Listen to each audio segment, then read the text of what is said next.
Professor, enquanto isso, ficou uma colega fez uma pergunta no encontro anterior, mas a gente já havia finalizado. Eu acho que a gente pode conversar um pouquinho sobre isso também. Professor, você falou sobre respeitar as fases de desenvolvimento da criança. Hoje, um assunto muito polêmico diz respeito à sexualidade e identidade de gênero, que deve ser introduzido desde a primeira infância. Isso é adequado em termos de respeitar cada fase do desenvolvimento? Boa, né? Já quer começar causando, né? Boa Uhum, tarde. boa Qual que é a tarde. minha visão em relação a isso? Uma criança, ela passa a ter contato sobre o que é certo ou errado quanto à sexualidade a partir do seu processo de adolescência, isso segundo os nossos teóricos. Uma criança com 7 anos de idade, 5, 6, ela não tem essa malícia, ela não sabe que o objeto de desejo dela ainda é o outro. Então, segundo a teoria, ele vai descobrir isso lá na frente. O que existe hoje é muitas informações novas e uma sociedade que está tentando ainda entender todo esse processo. E por isso, esses discursos, né? A orientação ou a questão do respeito é você permitir que a criança ela venha a ser quem ela é, claro. Na adolescência, ela escolhe. Então, não é você que vai introduzir. Por exemplo, banheiro para que todo mundo use. Não tem lógica isso, é ilógico. Só que aí tem algumas pessoas que elas acabam sendo até mesmo radicais, né? E querem colocar isso goela abaixo. É bem difícil, né? Uma sociedade meio esquizofrênica está tentando se entender ainda. Mas desde criança ele tinha jeitinho. Não sei se tem jeito para isso ou não, né? Ele vai descobrir ao longo do tempo e aí você vai simplesmente ajudá-lo. Não é incentivar ou tirar isso, né? Até porque isso não é uma questão de opção sexual. Ninguém opta por isso. Você tem pesquisas dizendo que existe uma disfunção no cromossomo X23, tem outros dizendo que não. Então, você tem ainda pesquisas. É como o professor Clóvis traz, né? Ele fala que, uma das suas palestras, ele fala, olha, o ovo, em um certo tempo, era vilão. Aí eu parei de comer ovo. Aí, depois de um tempo, uma revista científica trouxe que o ovo fazia bem para todo mundo. Então, dá-lhe comer ovo. E aí, uma outra revista, depois de um tempo, disse, o ovo faz mal. Você para de comer o ovo de novo. Então, eu entendo que você precisa, na verdade, respeitar essa criança dentro do que ela é criança, porque ela é criança, ela não tem ainda essas escolhas, ela não sabe ainda o que é certo ou errado, tanto que ela está em desenvolvimento, tanto que sugere-se que você tome banho com essa criança para que ela, até uma certa idade, né, até quando ela se sinta desconfortável e você se sente desconfortável, seus 4, 5 anos, até que ela comece a identificar já a questão do gênero, tanto que é comum você, do sexo, né? Então, é comum numa escola o menininho invadir o banheiro da menina porque ele quer ver, ele tem curiosidade. Aí você tem pai e mãe que toma banho com a criança de roupa, porque, é assim, né, a criança não tem malícia, a malícia é do adulto. Então, acho que são debates que podem levar a algum lugar ou não vão levar a lugar algum. Então, é muito relativo. Então, a gente precisa aprender a ler essa criança e a respeitar essa criança. Segundo o próprio Freud, a partir da adolescência que ele começa a escolher objetos de desejo dele enquanto sexo. Então, a menina, ela sabe que não tem, o pênis não vai crescer, mas ela sabe onde encontrar isso para se satisfazer. Né? Na abordagem de Piaget, lá na adolescência, onde a criança começa a ter as suas escolhas, vir adolescente.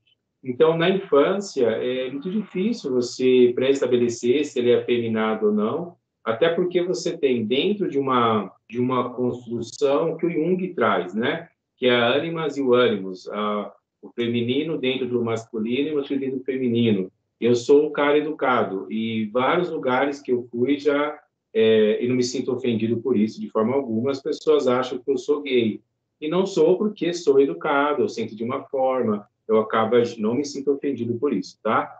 porque existe um feminino dentro de mim que acaba sendo mais aflorado, tanto que meu lado materno é muito aflorado. Então, é muito relativo, assim como tem mulheres que têm esse lado masculinizado, né, o lado, o ânimos dentro dela, e ela é mulher, ela gosta do outro objeto, né, do objeto sexual oposto. Então, a gente precisa respeitar a criança, sabendo que a criança não tem esse poder de escolha, ela não vai escolher isso. A gente vai ver agora em Vygotsky, quando ele fala da questão do meio. É o meio que nos forma. Né? Eu estava lendo uma pesquisa que daqui a uns anos a mulher vai poder procriar sem precisar do homem. Né? Então, assim, você tem pesquisas que isso realmente já pode acontecer, né? Mas você tem todo um indício. Então, eu preciso repensar uma série de coisas, Eu vi uma reportagem que o Brasil é o único país que está querendo... perdão. Não, pode falar, isso é legal, Pode vamos falar. lá. Desculpa, professora, eu esqueci de desligar o meu microfone. É que eu fiz essa pergunta na outra aula, e eu estava conversando com uma amiga, e eu vi uma reportagem que o Brasil é um dos únicos países que está querendo que isso seja introduzido já no ensino desde o maternal, na criança jovem, né, na criança na idade pré-escolar. Por isso que eu fiz essa pergunta. Nossa, pergunta ótima, você só me eu queria tirar essa dúvida, e tem um professor de uma escola, um diretor de uma escola da região do ABC, que ele fez... Isso, ele está sob alvo de processo, né? Então, por conta... da minha área ainda. Ele está sob alvo de processo por ele falar que na escola deles, a não ser que seja obrigatório por lei, ele não vai ter um banheiro comunitário entre as crianças. Então, eu fico me perguntando qual a necessidade da gente estar antecipando tudo isso para as crianças, que já é algo assim, que nem você falou, que não é a curiosidade, começa a partir da adolescência. E para que tudo isso, né? Como é difícil, além da gente como pai, eu já tenho filhos grandes, mas a gente vê que ponto o nosso país vai tomando as situações, porque uma coisa é você querer incluir, outra coisa é você querer forçar uma situação, e eu percebo que está sendo um pouco forçado tudo isso. É Emília, né? Isso. Uma passagem bíblica, tá bom? Eu sou espiritualista no sentido de... não sou religioso, mas sou espiritualista.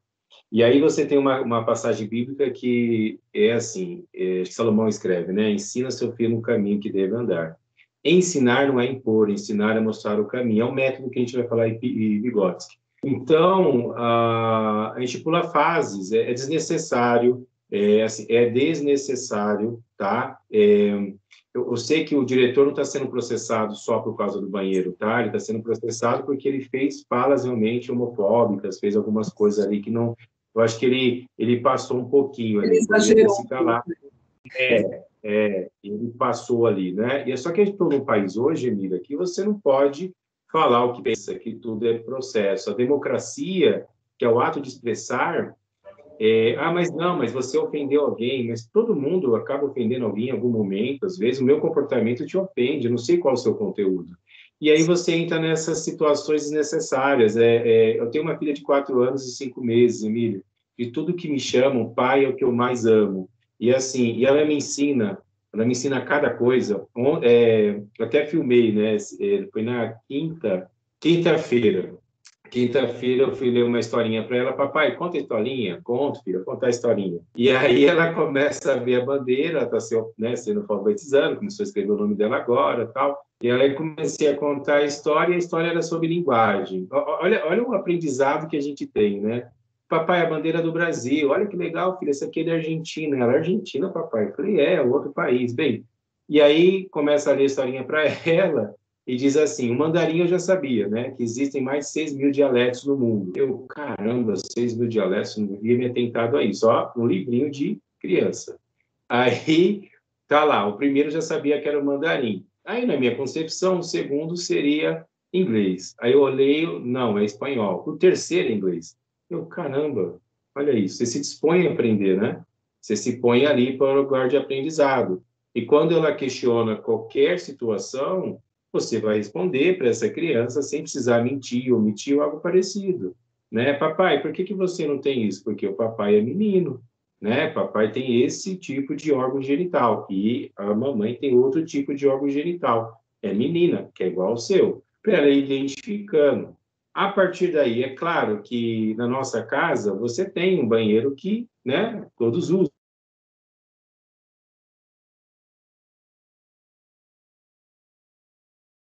Vou ter. Mesmo sendo uma suíte, mesmo na sua casa tendo 3, 4 tipos de banheiro. Só que a escola é escola, não é minha casa, né? A escola, ela é um local onde eu preciso dar ali o limite, mostrar, pontuar, e vou ensinar a minha filha a respeitar a criança, seja ela de qual tipo de credo, de cor ou de gênero, né? É indiferente, é aprender a ensinar o respeito. E o Brasil está passando do limite, o Brasil está sem governo, o Brasil está sem limite. Então, tem coisas que a gente... Por exemplo, o pai que dá selinho na criança. Poxa, a mãe que dá selinho na criança. Peraí, você tem outras formas de mostrar o amor. Você não sabe o impacto que isso vai causar na criança. Você acaba sexualizando essa criança sem necessidade, né? E tem outras questões a mais. Então, o Brasil quer ser pioneiro numa coisa que não precisa ser. O que eu preciso fazer, Emília, é ensinar a respeitar, né? E aí ela vai respeitar. Por exemplo, estamos aqui em 31 pessoas. Na verdade, estamos em 30, porque eu estou 2 vezes, porque o meu computador não está ajudando aqui o microfone dele está ruim, né? Então, eu te garanto e provo para você que todos que aqui estão, inclusive esse que vos fala, é preconceituoso. O que é o preconceito? O preconceito é o conceito formado sobre alguma coisa. Todo mundo aqui tem um conceito sobre alguma coisa. Aí as pessoas pegam a palavra preconceito, que é o conceito formado, e é normal, que a gente vai ver isso aqui em Vygotsky, vimos em Piaget, e coloca isso de forma pejorativa, ligando o preconceito a uma questão racial, a uma questão de gordofobia, questões desse sentido, né? E não é só isso. Eu tenho um conceito sobre violão, você tem outro. Eu tenho um conceito sobre amor, você tem outro, né?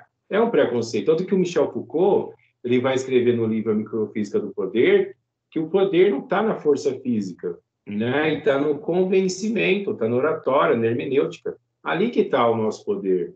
Então, o ser humano vai criando relações e, às vezes, Emília, eu me sinto no período medieval, sabe? É cada coisa que a gente escuta e fala, caramba, isso é um retrocesso, né? Mas o que é um retrocesso, né? Não sei. E aí um grupo cria algo, põe aquilo como única verdade, torna-se religioso e aí torna-se fanático e quer obrigar todo mundo àquilo e aí eu acabo rompendo, né? É só pegar as feministas, né? Que acabam sendo as feministas, eu acho uma coisa interessante, ler alguns livros maravilhosos, mas a atitude parece um machismo. Então você fala, caramba, eu não estou combatendo o machismo, então eu combato o machismo com o feminismo, quer dizer, você é semelhante, é pau a pau. E aí você quer quebrar um protocolo social e você impõe. Não, olha, vou trazer de novo Jesus, né? Também hoje teológico. Jesus, ele traz um poder de convencimento, ele não obriga ninguém a nada. Vinde a mim, vós todos estáis cansados e oprimidos, que eu vos aliviarei. Vinde, né? Você pega o Gandhi, pega o Gandhi. O Gandhi não obriga ninguém a segui-lo. O Gandhi, olha que legal, o Gandhi ele pega toda uma base cristã, né?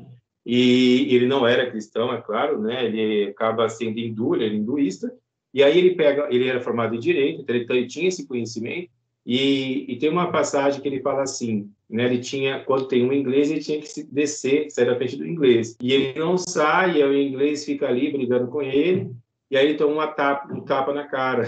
E não tem nada de graça nisso, só...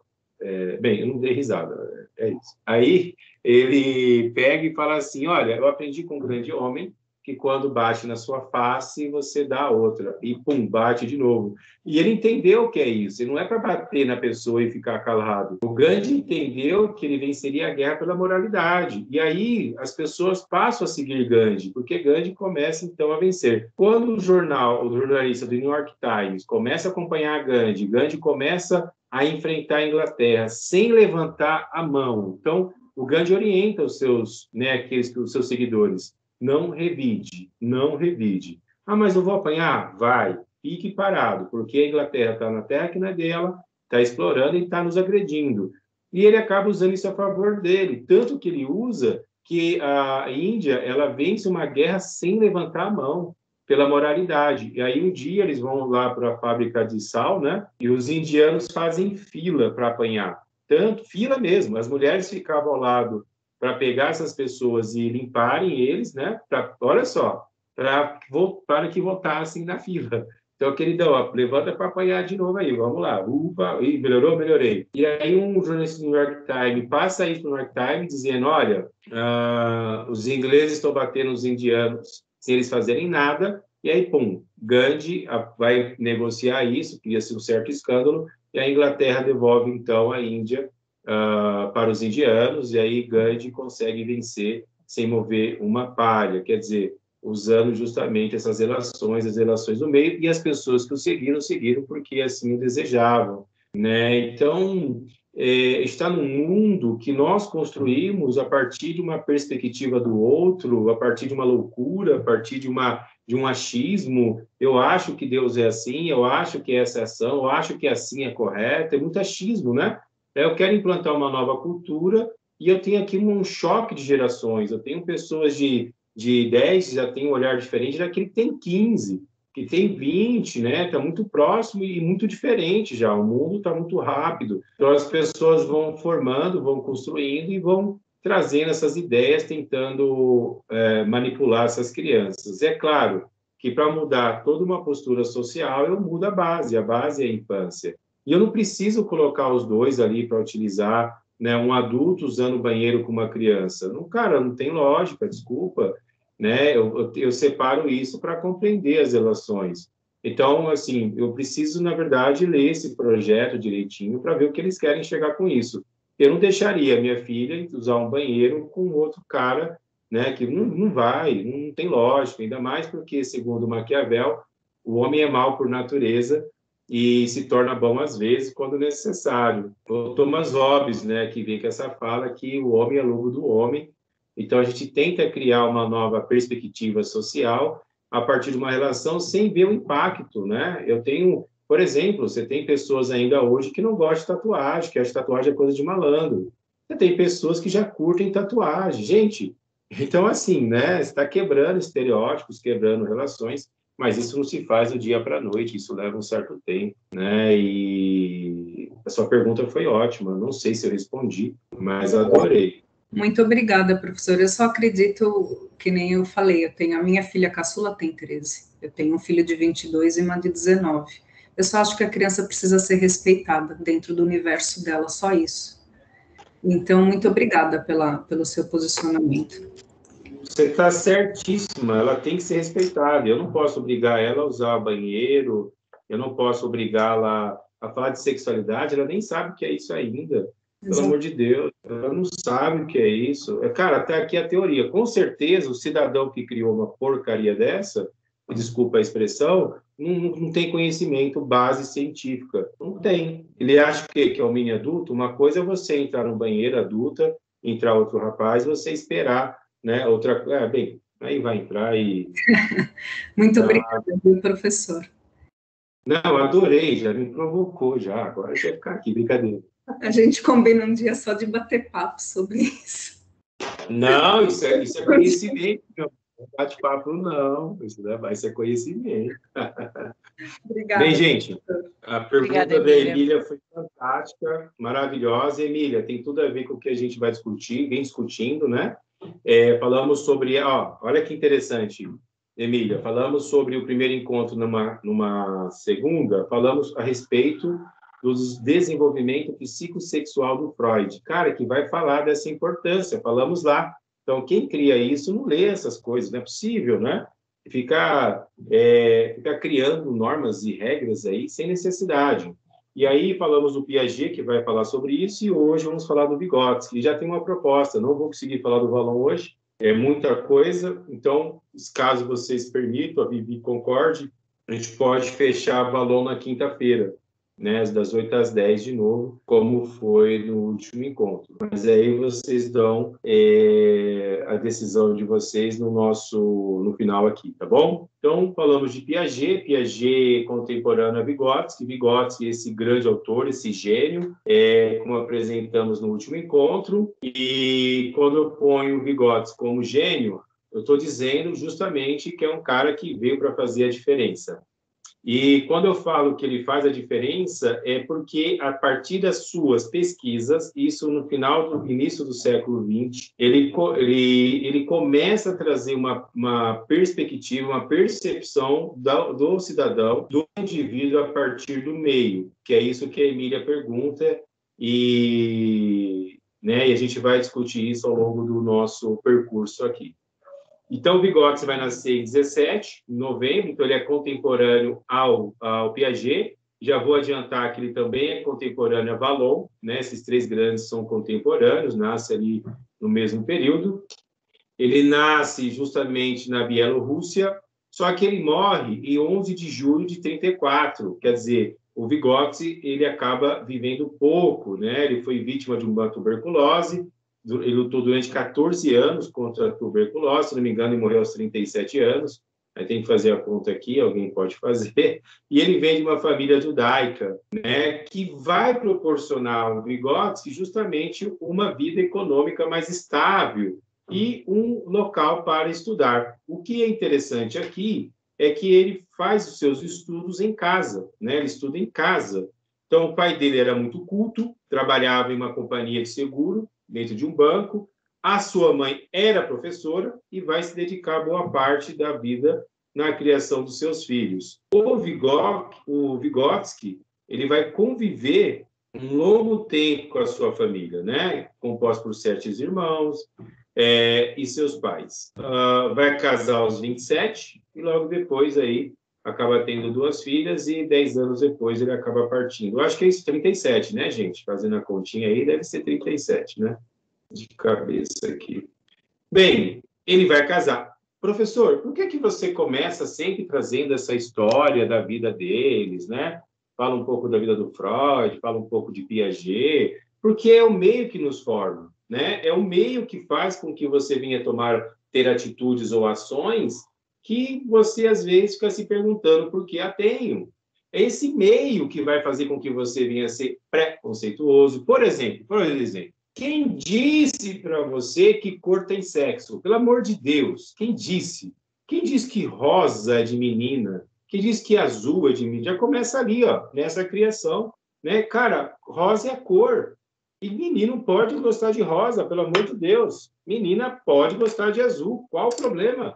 Né? Cria-se já situações e barreiras que não, rosa é feminino. Onde isso? Onde está escrito? Qual protocolo, qual lei, qual regra, qual norma? Não existe. E a criança só vai ter esse pensamento porque o adulto, na sua ignorância, o adulto ignorante, ele vai, de certa forma, pré-estabelecer isso, né? Ele vai falar, olha, o azul é de menino, o rosa não pode usar, viu? E a criança vai introjetando isso, ó, volta lá para o Freud, primeiro encontro. O adulto projeta, a criança introjeta e aquilo acaba sendo para ela uma verdade. Quando ela descobre isso lá na adolescência, vai ter aí, né, uma confusão, um choque aí, vai ter um atrito, porque fala, nossa, mas eu aprendi assim. Aí você já cria a pessoa pré-conceituosa, que nasceu com um pré-conceito, que vem do meio, porque ela vem em branco. Não dá para cobrar da criança aquilo que eu não ensinei.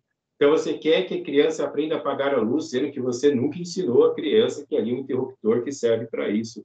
Então, tem alguns absurdos. E aí, os autores vão trazer essa discussão dizendo, olha, a criança não é um mini-adulto, então eu não posso cobrar da criança algo que não foi pré-estabelecido, ela não sabe, ela está ali para aprender. E qual que é o problema? Quando esse adulto frustrado, mal amado, mal vivido, projeta nessa criança as suas vidas, suas glórias, né? Aquilo que ela desejou ter.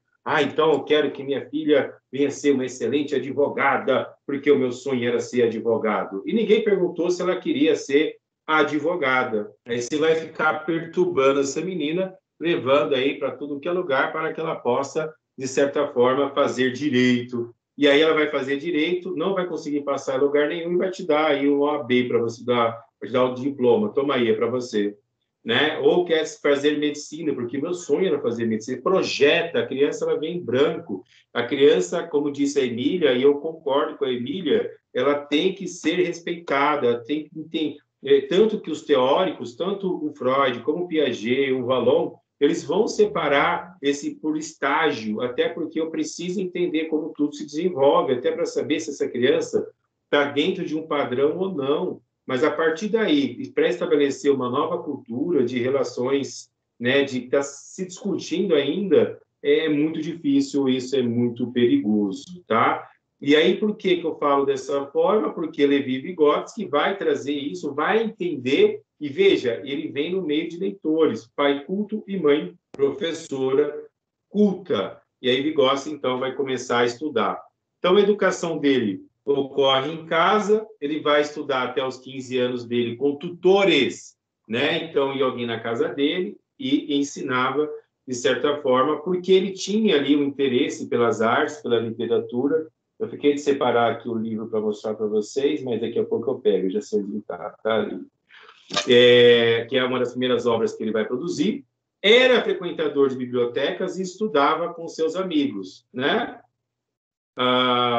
Tanto de forma pública como em casa, no particular. O interessante é que ele já fazia diferença na vida dele e o meio onde estava inserido proporciona a ele isso. Aí eu perguntei lá no último encontro, existe família desestruturada? Não, não existe. Existe a família, cada um com a sua estrutura, cada um dando aquilo que tem para a criança. Então, ele vai completar o secundário, né, em um colégio privado, homenageado com uma medalha de ouro pelo desempenho, quer dizer, então, o cara não era fraco, porque, segundo Lacan, você é o que você determina. Então, para com essa historinha de falar, meu pai não deu condições, eu estudei em escola pública. Eu vim de escola pública, né? E o Brasil é bem diferente, né? Você estuda numa escola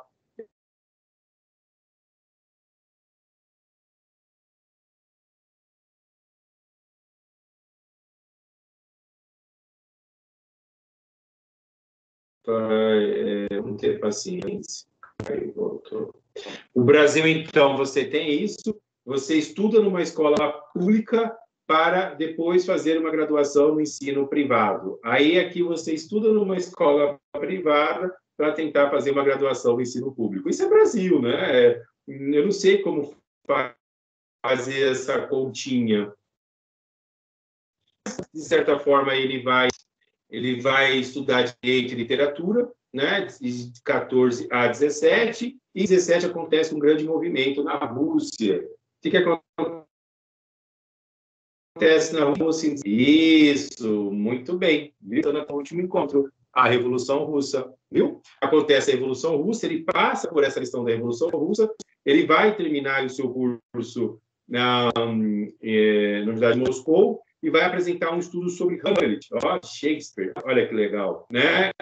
Que vai dar origem ao livro dele, que é Psicologia da Arte, que é esse que eu vou mostrar para vocês, que é muito interessante, né? Que só foi publicado na Rússia em 1965. Por quê? Porque as obras de Vygotsky foram proibidas, foi proibida sua publicação na Rússia após ali o que chamamos não, a Revolução Russa. Tanto que em 17, 18, a Primeira Guerra, em 17, a Rússia participava da Primeira Guerra e ela sai da Primeira Guerra para poder resolver os seus problemas internos, que era a revolução, né, que vem com uma ideia do Lenin, do Trotsky e do Stalin, que dali começa todo ali o movimento, porque a Rússia estava passando uma crise terrível economicamente e estava participando de uma guerra. E, além disso, segundo alguns historiadores, tudo começa lá no Domingo Sangrento, quando os trabalhadores russos foram até a praça protestar contra o czar, e o czar,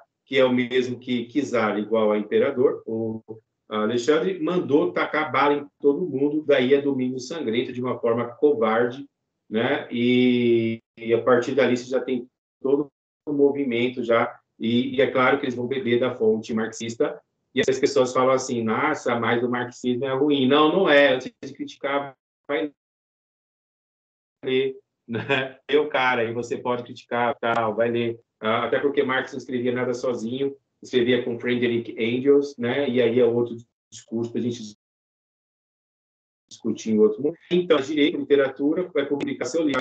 Nesse mesmo período, ele vai participar do curso de História, Filosofia, porém não recebeu o título desses cursos, mas ele participava das aulas, né? Mais tarde vai frequentar o curso de Medicina, então o cara faz, né? Direito, Literatura e Medicina, vai dar continuidade de outro empreendeu o desenvolvimento psicológico do ser humano, a partir das anomalias físicas e mentais, não é à toa que ele cria depois um grupo de estudo para compreender o porquê que as crianças têm deficiência, né? E aí o Vygotsky, então, ele faz um olhar diferenciado e cria aqui toda uma perspectiva, cria aqui todo um processo a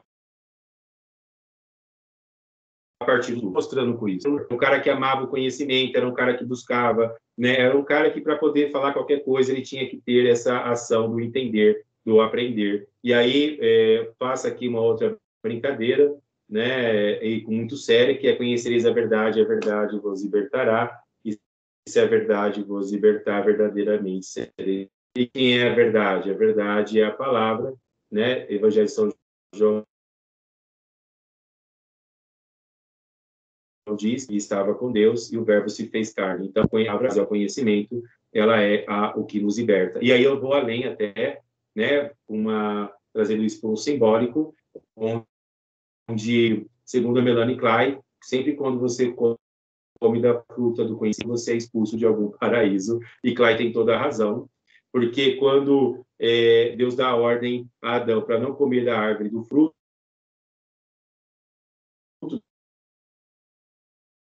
do conhecimento, né? E aí a gente vai discutir isso, porque você come do fruto do conhecimento, é expulso de algum lugar. Então, quanto mais você estuda, mais você conhece, mais você se liberta, mais você se distancia, e menos pessoas ou menores grupos estarão ao seu lado, porque não vão compartilhar ou compactuar com as ações.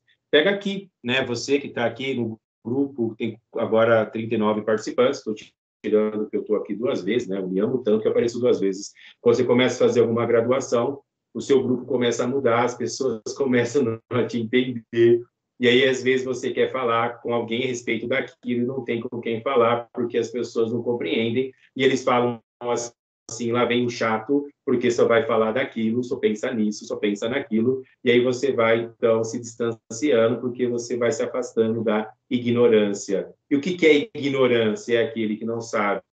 E as pessoas confundem a palavra ignorância com a brutalidade. Bruto é aquele que trata mal, é aquele que fala mal, é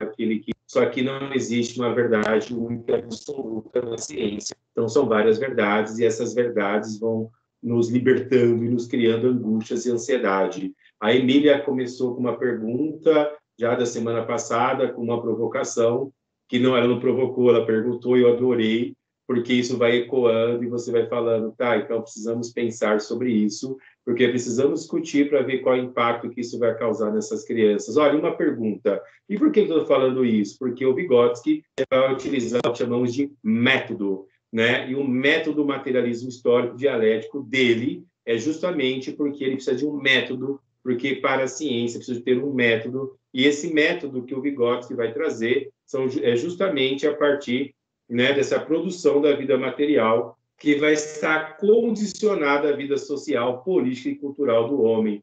Então, o Vygotsky, ele vai trazer totalmente essa questão, né, à tona, porque o homem é um ser histórico. Isso já falava Aristóteles, né, que o homem é um ser político, social, porque ele vive nessa sociedade. Então, é o homem que constrói sua história. O homem, ele é histórico, e ele vai se construir mediante as relações que ele acaba tendo com este outro, neste meio social, nessa sociedade, né, que de certa forma acaba sendo contraditória, porque uns têm muito, outros têm pouco, outros não têm nada, e aquele que não tem não divide, e aquele e aquele que tem não divide, quem não tem divide o pouco que tem, e aí você vai tentar entender todo esse processo, e Vygotsky, então, vai falar, olha, precisa entender essas relações, a partir dessa dialética, né, desse meio, dessa construção, porque quem é esse ser humano, quem é esse sujeito e de onde ele vem. E aí o Vygotsky, ele diz, olha, o homem produz sua própria vida material,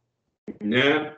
Este homem, ele é consciente, né? Ele vem com a ideia de ter uma necessidade de sobrevivência, ele precisa. Então, o trabalho para este homem vai diferenciar ele do mundo do animal, porque este homem, além de ele ter a fala, ele também tem o trabalho que ele precisa trabalhar para poder sobreviver. E aí essa produção social, né, é isso que vai formar a nossa sociedade, e era aquilo que falava Marx, que não está nada errado, porque existe uma necessidade, né, desse trabalho, e essa necessidade também nos leva a uma transformação, porque eu vou ter uma relação dessas relações com o outro e vou aprender com esse outro, então eu vou ter uma construção da minha sociedade a partir daquilo que chamamos de história. E é isso, né? As pessoas... Hoje, o Brasil tem 19 milhões de pessoas com transtorno de ansiedade, segundo a OMS, e aí você pergunta, por que o Brasil tem isso? Não é difícil responder. O brasileiro é tudo para ontem, o brasileiro tem a ideia do ter, eu preciso ganhar dinheiro, preciso fazer dinheiro. Ai, meu Deus! Aí você pergunta para a criança lá, logo lá na escola, né? O que você quer ser quando crescer? Gente grande, ela tem que crescer, ela quer viver, poxa. Não ficar perguntando para ela o que ela vai ser quando crescer, né? Vai ser gente grande mesmo. Ela vai ser o que ela quiser, vamos proporcionar, vamos mostrar as possibilidades que o mundo tem, e ela vai escolher. Então, para de projetar nessa criança, né? Porque desde criança já vem mostrando para ela que ela vai ser alguma coisa mediante o trabalho que ela exerce. Olha isso. Você só vai ser respeitado se for um doutor. Caramba, se você é doutor, se tiver doutorado. Então, não adianta falar que você é formado nisso e sou doutor. E mesmo aquele que tem doutorado, nem ele quer se chamar de doutor. Estava lendo uma entrevista que o médico diz que quando usa a palavra doutor, ele percebe que essa palavra afasta ele dos seus pacientes, porque muda o olhar dele sobre esses pacientes. Aí você, caramba, ele tem razão. Mas, mediante a sociedade onde estou inserido, o meu trabalho vai falar quem eu sou. Uau, que coisa maluca. Mas é isso que o ser humano acaba fazendo, projetando desde criança, nessa criança, que ele tem que ser alguém. E para ser alguém, você tem que estudar. Olha só, quem disse isso? Segundo Gardner, inteligência é o ato de resolver problemas. Você tem empresários que não têm nenhuma graduação, então aí, ó, vencendo. Você tem um cara que é pós-doutor e não consegue ganhar mais do que 3, 4 mil reais por mês. Então, gente, peraí, vamos parar, pensa. Entre a fala e a ação existe o pensar. E eu preciso aprender a pensar. O que o Brasil não faz? Não prepara seres pensantes, não é? Porque eu não posso questionar, eu não posso perguntar, e pensar dói. Que coisa. Não deveria. Mas tudo isso veio a partir das nossas construções. Então, você é, a partir dessa abordagem, né? Você é aquilo que você demonstra enquanto trabalho. Eu lembro que minha mãe dizia assim, menino, se você não estudar, você não vai poder ser lixeiro. Eu falei, uai, tem que ter até a 8ª série. Eu falei, mãe, e o que isso tem a ver com o meu trabalho? E desde quando o lixeiro é sinônimo de desmerecimento?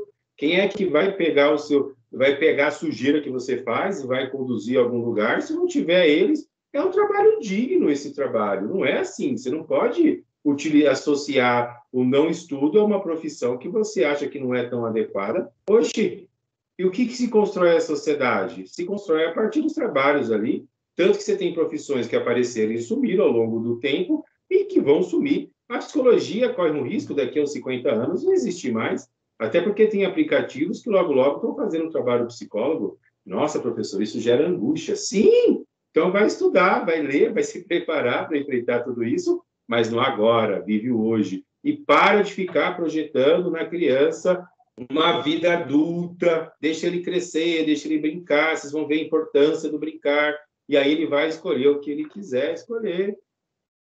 Aí tem pais que falam, ele tem que fazer isso. Tem que fazer isso por quê? Para te agradar, cidadão? É isso? Porque você foi um frustrado na sua vida? Não. Deixa a criança, ela vai escolher e você vai dar o apoio a ela. Porque quando chegar na adolescência é outra fase. Aí na vida adulta jovem, ele vai escolher e aí ele vai tocar a vida dele, não de acordo com você, mas de acordo com ele. Porque o adulto arrogante acha que sabe tudo. Eu sei o que é melhor para você. Você não sabe o que é melhor para você, quanto mais assim, né? Você vai fazer o seu melhor, né? Eu vou propor o meu melhor, mas não vou projetar isso. Então, de acordo com o materialismo histórico dialético, que é a metodologia, o método de ensino, é um método, é a ciência, ó, é científico que eu estou dizendo. Ele usa esse método para entender tudo isso. Então, a produção de vida material nos condiciona a vida social, política e econômica. Esse é o método materialista histórico dialético, marxista, e, além disso, você tem um outro autor chamado Vallon, que também vai utilizar esse mesmo método, e é um método que eu gosto muito, tanto que o Vygotsky, ele é tido como um psicólogo sócio-histórico, e eu gosto muito dessa abordagem sócio-histórica, tá? Então, ele vai afirmar que essas condições de produção de vida material são a base de uma sociedade da construção, das instituições, das regras e dos valores. E é isso mesmo, né? Eu não sei se vocês viram, eu acho que viram, né? O policial foi na casa de um rico e o rico mandou o policial, faltou ofender ele, né? Mandou embora, etc. e tal. E se ele vai na casa de um pobre, o policial vai e prende ele por desacato? Não tem nada errado nisso, não? Tem. Por quê? Respeitou-se o rapaz pela condição dele social de vida, né? Às vezes eu tenho um Fusca, o cara tem uma BM, ele é mais respeitado pelo que ele tem. E aí eu falo em criar banheiro único. Eu não consigo trabalhar a desigualdade social, eu não consigo trabalhar a desigualdade entre os pares, entre o ser humano, né? E vou falar de coisas que não vai levar a lugar nenhum, porque tem um grupo de pessoas que acham que são dono do mundo e que sabem tudo. E aí tem uma fala do Einstein que eu gosto muito, que ele fala assim: a ciência sem fé é loucura. Olha isso. Porque eu tenho que ter fé. E o que é fé? Ele não está ligado na religião. Fé é o firme fundamento das coisas que não se viram, mas a certeza das coisas que se esperam. Tenho fé que tudo vai dar certo. Isso é fé. Né? Eu acredito. Olha, ele não fala de religião. E aí ele fala assim... E a religião sem ciência, ela se torna um fanatismo, né? Aí você, caramba, o que o cara quer dizer com isso? Que não adianta, as pessoas tornam-se fanáticas, então qualquer grupo que tem aquilo como única verdade acaba se tornando fanatismo, não se permitindo a dúvida. E qual que é a importância da ciência? Eu me permito a dúvida, né? O espiritualista se permite a dúvida, o religioso não se permite a dúvida. E aqui, então, quando o Vygotsky traz essa questão de uma base social, de uma construção de uma sociedade, a partir, né, da vida, dessa questão, dessa produção, né, de vida, de material, eu estou dizendo que sim, né, que ela se forma a partir daí, a partir desse processo. É só pegar a primeira, a segunda, a terceira, a quarta revolução, o quanto as revoluções elas mudaram, né? E aí o Eric Hobsbawm, historiador inglês, ele faleceu em 2014, se eu não me engano, ele diz assim: olha, é revolução ou evolução? E aí ele faz um discurso na Era dos Capitais, Era das Evoluções, um livro muito bom, isso mesmo, Era das Evoluções, e ele fala assim: olha, é evolução ou revolução? Quando eu falo em revolucionar, estou falando em uma mudança total de um monte de coisa que todo mundo sofre. E quando eu falo em evoluir, estou falando em crescimento. Porém, a palavra evolução, nem utilizamos isso na ciência, porque ela é muito mal interpretada. Porque quando eu falo em evoluir, as pessoas entendem coisas boas. E quem diz que evolução é uma coisa boa? Né? Então, a gente busca, a gente tira isso e coloca a palavra crescimento. Cresceu ou não cresceu. Né? Mas ele faz essa provocação e vai discutir isso. Olha, o livro dele chamado Era dos Capitais também ele vai discutir isso. Fala, caramba, peraí, né? Tudo se torna dentro do capitalismo, tudo volta em torno de dinheiro. E aí tem uma outra pesquisa, que saiu também, aí, acho que foi no UOL, dizendo que a criança que nasce numa família rica vive 23 anos a mais do que uma criança que nasce numa família pobre. Você acha que o materialismo histórico dialético não tem razão? Você acha que a produção de vida material não vai nos condicionar uma vida social, política e econômica? Aí você pega um pessoal que não entende de nada, vai falar mal de Paulo Freire. Eu vejo umas coisas, gente, que eu falo, meu Deus do céu, de onde esse cidadão saiu? Fica lá onde você estava, né? Perdeu a oportunidade de ficar calado. Vai ler Paulo Freire. Fantástico. O Freire não fala nada de anormal. Paulo Freire vai trazer uma abordagem do Vygotsky, do Piaget e desse interacionismo. O Paulo Freire ele não faz um desserviço, pelo contrário, ele produz. Só que o Paulo Freire você tem instituto no Chile, instituto na Suíça, em outros países, e aqui eu, cara, falo mal do único teórico que eu tenho que fala sobre educação. Um teórico que, assim, né, reconhecido. Então, assim, é um absurdo, é uma inversão. E o que eu tenho que fazer? Proteger a minha criança para que não entre nisso, ensinando ela a refletir e a pensar, porque Vygotsky tem razão e vai usar o materialismo histórico como método de ensino, método, né? Vai buscar isso daí, então. Então, ele vai trazer aí, mais tarde, ele vai criar uma teoria, que vai ser a teoria de psicologia cultural ou instrumental, que ele vai afirmar que o meio influencia o desenvolvimento cognitivo do ser humano. Olha isso, é isso mesmo. O meio, ele vai fazer isso. O meio, ele vai nos influenciar diretamente. E qualquer outro teórico vai concordar com isso, porque isso é uma verdade. E aí ele vai escolher como método de investigação, né, porque ele se apropria dessa forma, justamente o materialismo histórico, dialético, porque o seu conceito seria uma análise da semântica que vai permitir combinar as suas análises, né, entender as suas pesquisas, vai conseguir entender essa questão, né, da comunicação das crianças, do conhecimento, porque vai exigir uma elaboração, e que só se realiza porque o pensamento humano vai se refletir em um contexto, né, dentro de uma construção dessas relações onde ele está inserido. Percebe? É maravilhoso, está claro, está objetivo, né? É científico. Quando vocês forem fazer TCC, mestrado, doutorado, vão perceber que o seu trabalho é a resposta de uma pergunta muito bem elaborada.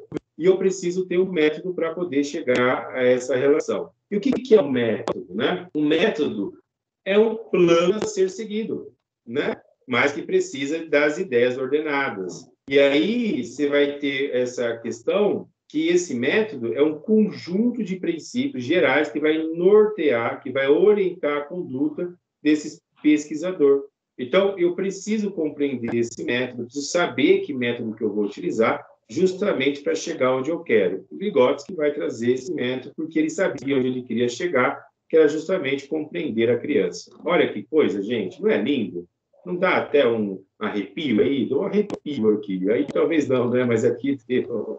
Então, é lindo mesmo. Ele vai... Não é?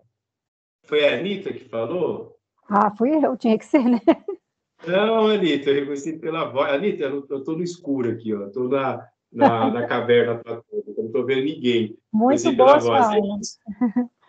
É isso, Anitta. É, né? Então, eu vou precisar ter esse conhecimento, precisar entender. Ele tem razão. Então, eu tenho um método. Então, de acordo com o Delval, e esse autor Delval, ele vai escrever sobre o método clínico de Piaget. Né? Veja, estou falando de Vygotsky, mas cito ele porque ele vai falar o seguinte, olha, a ciência tem como missão a explicação de fenômenos que ocorrem à nossa volta. E essa explicação é uma resposta a uma pergunta. Olha que chique, né? E por que Piaget vai fazer uma pergunta, Vygotsky vai fazer uma pergunta, que muitas vezes vem do senso comum e vai se tornar científico. Como eu falei no último encontro, dividimos o conhecimento aí em algumas áreas. E aí ele vai considerar isso muito adequado, busca um método e eu vou usar esse método então. E aí qual que é a abordagem desses dois teóricos? Bem, eles são cognitivistas, né? E vão definir a aprendizagem que procede das relações do sujeito com o mundo externo, com uma organização interna. Então, o externo vai ajudar que organize isso internamente. A aprendizagem vai ser proveniente dessa comunicação do mundo externo, olha, que eu vou acumular esse conteúdo, e aí eu vou ter que organizar todas essas informações.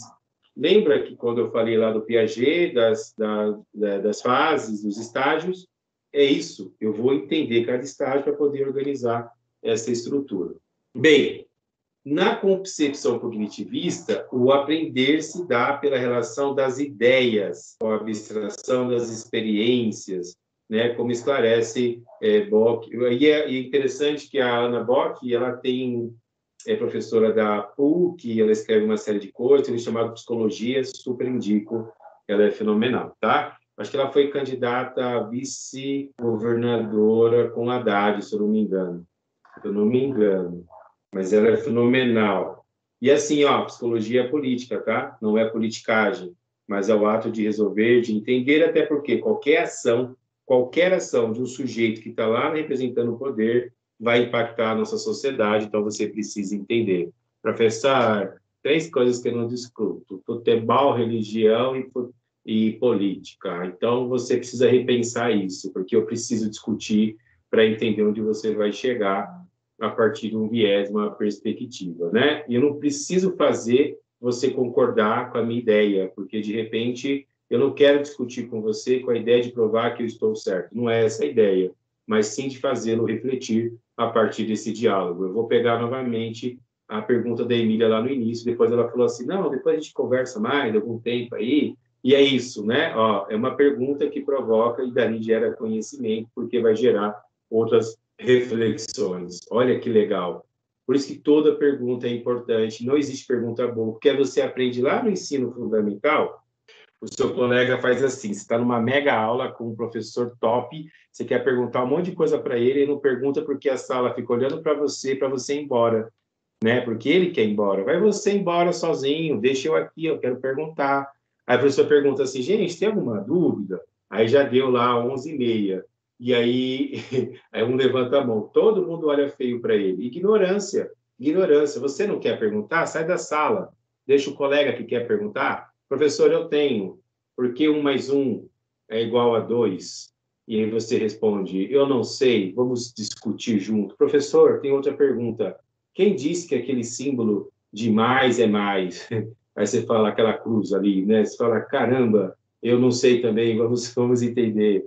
Nossa, mas por que eu tenho que saber isso? Eu tenho, porque 1 mais 1 às vezes não é 2, é 3. Aí você fala, prova, professor, que 1 mais 1 é 3. Eu te provo. Você tem um casal, você é casal, é o marido e a mulher. E aí pode ser ao contrário, tá? Mas nesse caso não vai dar certo se eu usar pessoas do mesmo sexo. Então, por favor. Aí tem um hétero, pronto, melhorou. Aí tem um menino e a menina, a mulher, o homem e a mulher. Aí o homem mais a mulher é igual a 2, né? São 2. Aí a mulher está grávida. E aí, então, eu tenho o homem mais a mulher, que equivale a 2, que é igual a 3. Captaram? Loucura isso, não?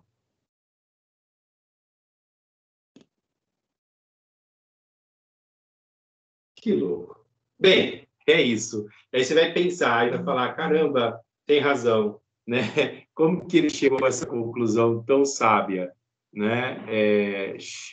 Como ele chegou a essa conclusão tão sábia? Essa concepção cognitivista é justamente essa ideia de... Também amei Água de Março, viu? Também amei.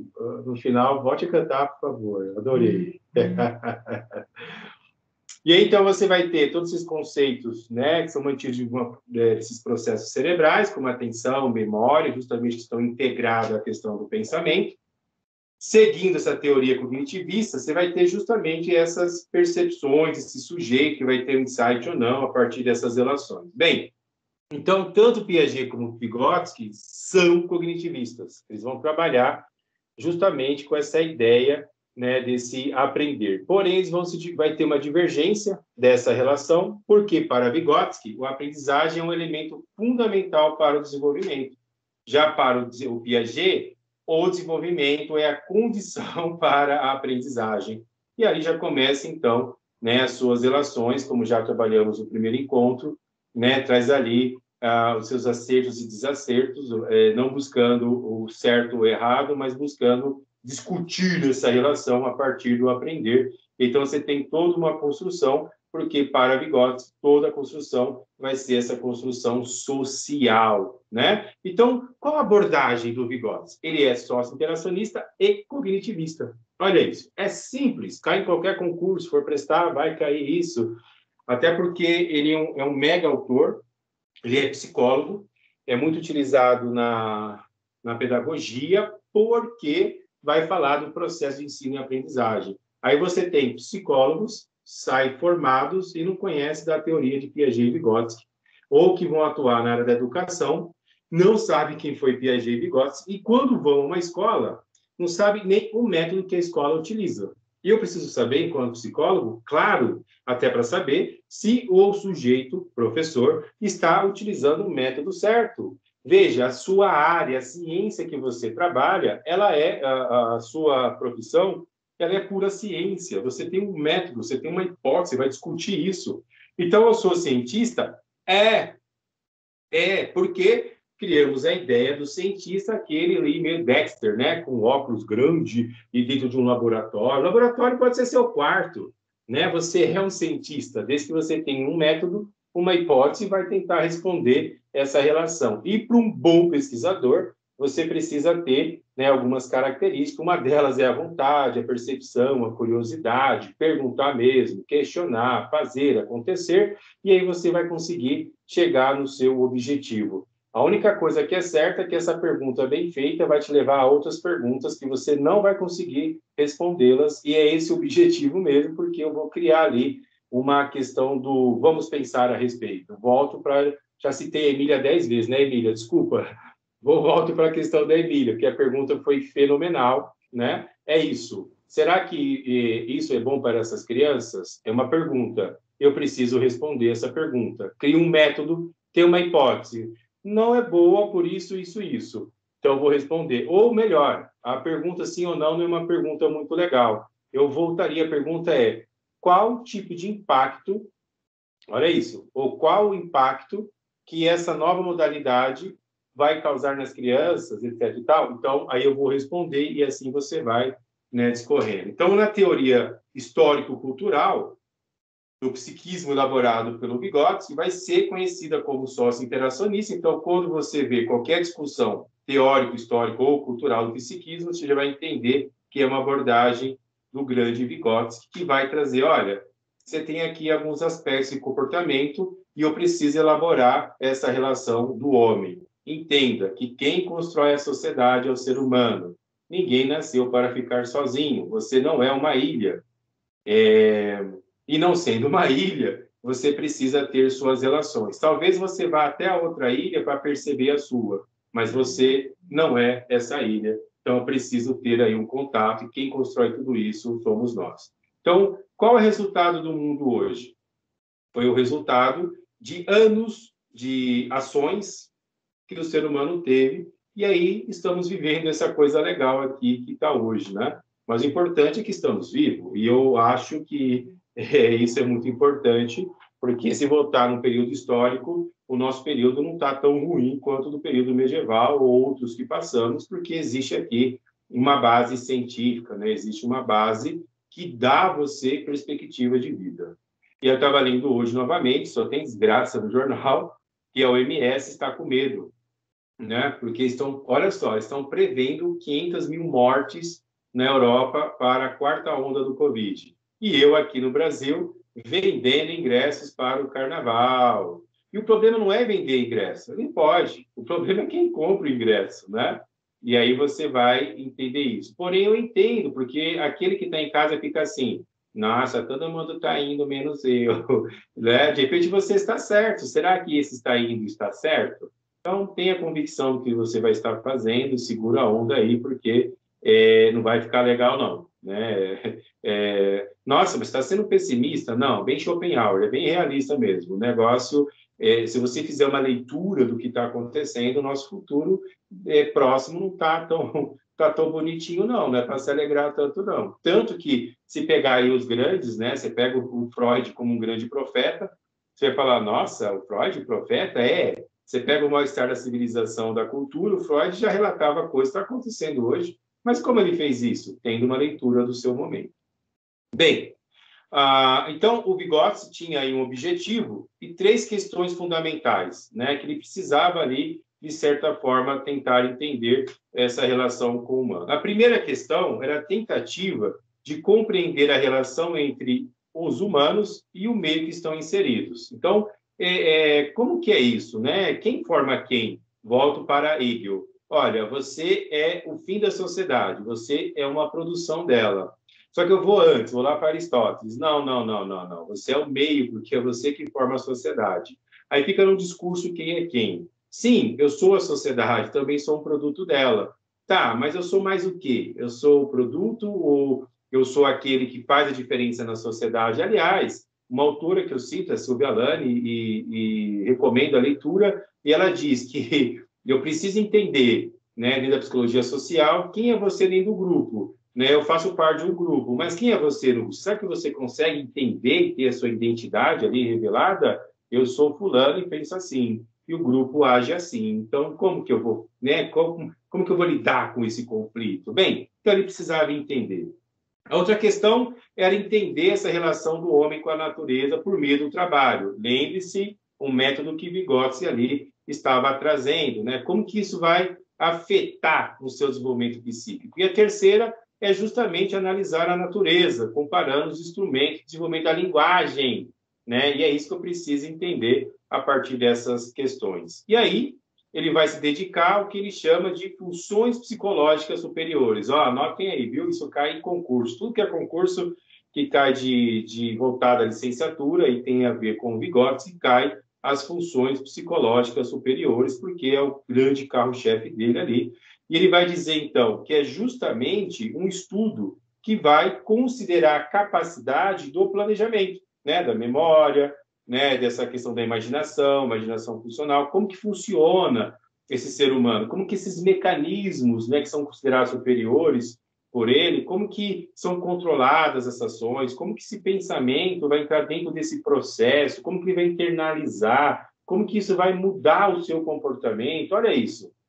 Então, ele vai criar uma teoria chamada funções psicológicas superiores, que é entender na memória voluntária, imaginação e outros processos. Por que estou falando disso agora? Porque daqui a pouco eu vou falar da importância da imaginação. E faço aqui uma pergunta. Você acha que o brinquedo é importante para a criança no seu desenvolvimento?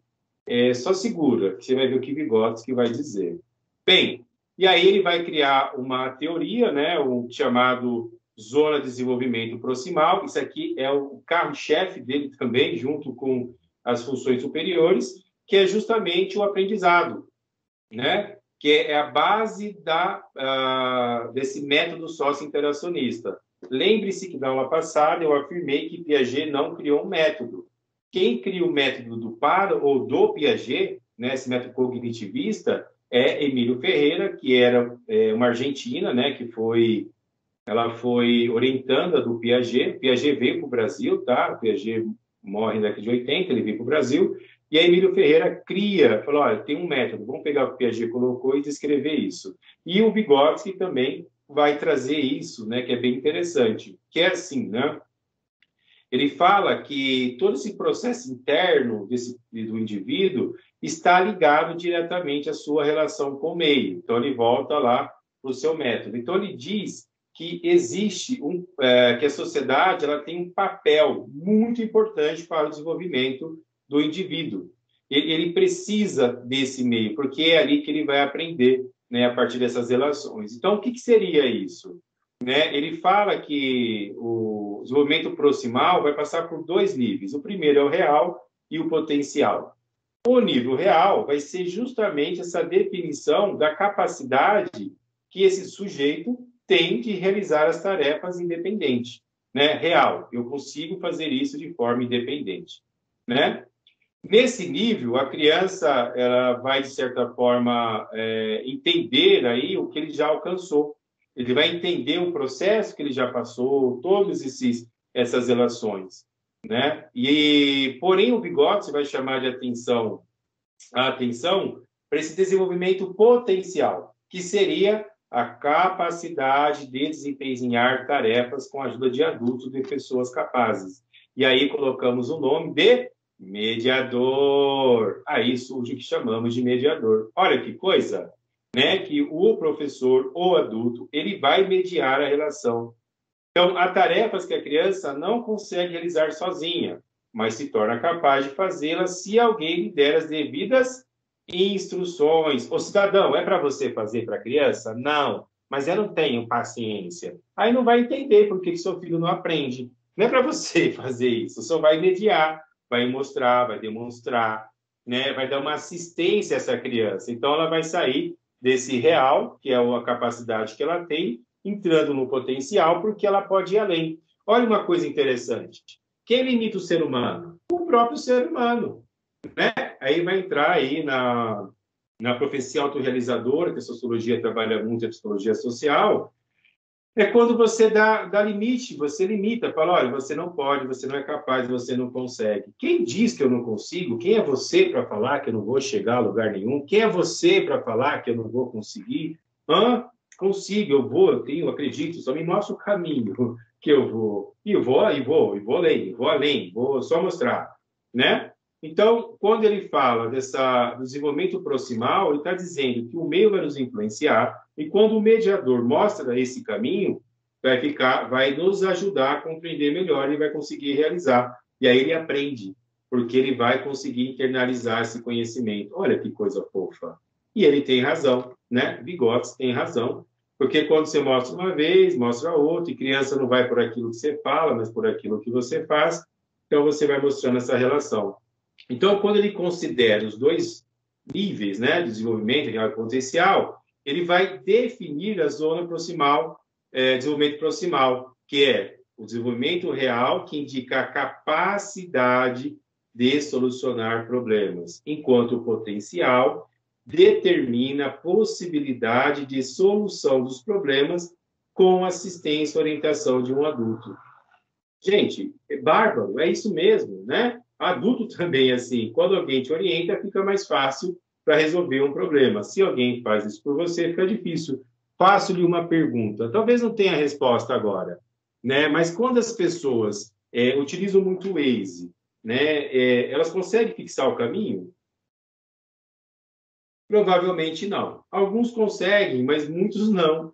Por quê? Eu tô imitando, estou seguindo, mas não estou conseguindo prestar atenção em nada. E aí eu vou ter uma dificuldade de guardar. Então, eu vou ter ali um probleminha de memória. Eu passei por aqui algum dia, então eu preciso forçar a minha memória. Tenta ir sozinho. Eu sei que o Waze, às vezes, nos ajuda a cortar caminhos, mas também nos coloca algumas enrascadas, né? Ajuda a chegar, às vezes, mais cedo, mas, às vezes, também nos ajuda a chegar mais tarde, fica toda hora lá revendo o caminho que você vai seguir. Tenta ir sozinho, trabalha aí a sua mente, né? Vai ver outros meios, outras relações, porque quando a criança ela vai amadurecendo dentro dessas funções, ela vai ter ali o que chamamos de conhecimento. Não é à toa que uma das ideias do Vygotsky é quando eu pego alguém que sabe mais e coloco no grupo daquele que não tem tanto conhecimento quanto esse, e aí um vai ajudando o outro a chegar nas suas relações. Qual que é o problema? O adulto que não tem paciência vai lá e resolve. E aí não dá, né? Minha filha é craque em matemática. Fiz todo o trabalho dela, tira 10. Foi você que fez. Deixa a criança aprender. Eu tenho dó. Dó não ajuda ninguém. Tadinha, tá ali 2 horas. Deixa 3. O conhecimento não pode trazer dor. Não fica pressionando. Ajuda. Vai ali, ajuda. Ajudar a demonstrar o caminho, né? Então, é esse processo, né, esse processo do real e potencial que você vai conseguir adquirir o conhecimento. Então, a zona de desenvolvimento proximal é uma teoria do Vygotsky que vai trazer um domínio da psicologia dessa relação dentro dessa transformação. E uma fala do Vygotsky que eu gosto muito é que você é um agente transformador da sua história. Quem muda a sua vida é você. Então, é você, e você mudando a sua vida vai mudar de alguém que está próximo, porque eu mudei minha atitude e automaticamente vira meio cadeia, né? O outro também em cadeia, né? Não cadeia, ninguém vai ser preso. Mas a pessoa acaba ali também mudando o comportamento dela pela mudança do seu comportamento. Olha que legal. Legal, né? Bem, eu acho. E aí, então, entramos numa outra questão da teoria de Vygotsky, que é justamente a linguagem. Né? O que é a linguagem na criança, segundo esse grande teórico? Né? A linguagem, segundo Vygotsky, ele vai separar em algumas áreas. Uma fala egocêntrica, que se interioriza e muda de função, porque a criança ela vai passar por esse crescimento. Então, ela vai ter 3 fases. né? Essa fala exterior, quando ela verbaliza, a egocêntrica, quando ela fala com ela mesma, e essa fala interior, que vai adentrar dentro dessa questão do pensar. Então, é necessário ter um método para estudar essas falas, aí ele volta para o método sócio-histórico, né? O método materialista, e o objetivo era justamente investigar como que acontece tudo isso, como que a criança aprende. E ela vai aprender quando ela vai se apropriar dos signos, né? Vai memoriar, vai ter uma memorização, ela vai conseguir compreender essas relações, ela vai conseguir passar por isso. E aí vai passar por alguns estágios, natural, né? A psicologia ingênua e os signos exteriores e o crescimento interior. Então, ele vai dizer que aqui eu tenho, então, todo um processo para a criança criar a linguagem. Então, o uso da linguagem como instrumento do pensamento, então, veja, o meu pensamento só vai existir quando eu verbalizá-lo. Olha que coisa! Aí eu pego Descartes, penso, logo existo. Se eu fechar os olhos, a única coisa que eu tenho certeza é do meu pensamento. Se eu fechar os olhos, eu estou aqui, talvez, em devaneio. Né? Não tem ninguém aqui me escutando, estou falando comigo mesmo, uma fala bem egocêntrica. Então, estamos em 41 pessoas dentro de uma sala, mas aqui ninguém existe, a não ser meu pensar. Né? E ele fala, tá, e se eu verbalizar isso, então esse pensamento passa a existir, porque a existência vem quando eu verbalizo. Então, ele vai dizer, né, que o uso da linguagem é justamente para externar, né, essa minha fala, né, esse meu pensamento que está ali guardado, e você vai ter um salto na qualidade de comunicação. E por quê? A criança, ela vai ser compreendida quando ela começa a verbalizar, né? Quando ela começa a ter aí um interlocutor. Só que, de início, ela não tem um interlocutor, né? Ela não tem esse interlocutor, ela fala com ela pensa... Então, todo esse pensamento, essa fala, é com ela ali, né? Consigo mesmo. Então, ele vai esclarecer que vai existir algumas particularidades desse discurso. Por quê? Ele vai fazer uma crítica ao Piaget, que daqui a pouco a gente entra aqui, né? Ele vai fazer o seguinte, olha, a transição do discurso socializado para o interior recorre à fala egocêntrica para se concretizar. Então, quando eu falo, vou interiorizar, ou fico nesse discurso egocêntrico, é porque o Piaget dizia que uma certa fala da criança é autística, quando a criança fala só com ela mesma, não fala com ninguém porque não tem interlocutor, né? E chega uma fase que a criança não fala com você mesma, ela fala só com ela, e está tudo bem, é normal que ela está numa fase de desenvolvimento. Por que sabemos de tudo isso? Porque tem método de ensino, método de pesquisa, e chegar a essa conclusão. Então, o Piaget vai avaliar o papel da linguagem interior, vai chegar a uma conclusão de que a criança nasce um ser autístico, que é esse ser que pensa, que fala dentro desse mundo interno, né? Que vai tentar se comunicar com esse mundo interno. Por isso ele fala que é uma linguagem autística ou egocêntrica dirigida para a própria criança. Quando ela fala com ela pensa nela, e ela está falando e você interage. Não estou falando com você, é comigo mesmo. Só que Vygotsky fala, não, peraí, vai devagar aqui. Não é bem assim, não, né? O negócio aqui é diferente. Então, ele vai falar que essa fala egocêntrica, segundo Vygotsky, vai ocorrer quando a criança transfere a fala de forma social. Né? Então, não é uma questão autística, ela não está falando só com ela. Não, ela está verbalizando, existe ali uma cooperação, até porque, a partir da fala dela, as pessoas vão começar a entender o que ela está dizendo. Então, quando a criança conversa consigo mesma, é como se ela estivesse falando com o outro. E né? Eu duvido que aqui dentro desse grupo, eu tenho aqui 41 pessoas, né? É assim, ó, 99% fala sozinha. Isso quando está no carro, não coloca o foninho para falar, não, estou falando com alguém aqui, eu vou ficar com vergonha. Vou pensar alto. É normal. Até uma forma que você tem de organizar o pensamento. Mas no mundo que você vive, nossa, ele é louco, hein? Tá batendo panela ali, rasgando dinheiro. O cara fala sozinho. E não tem problema nenhum falar sozinho, você está falando consigo mesmo.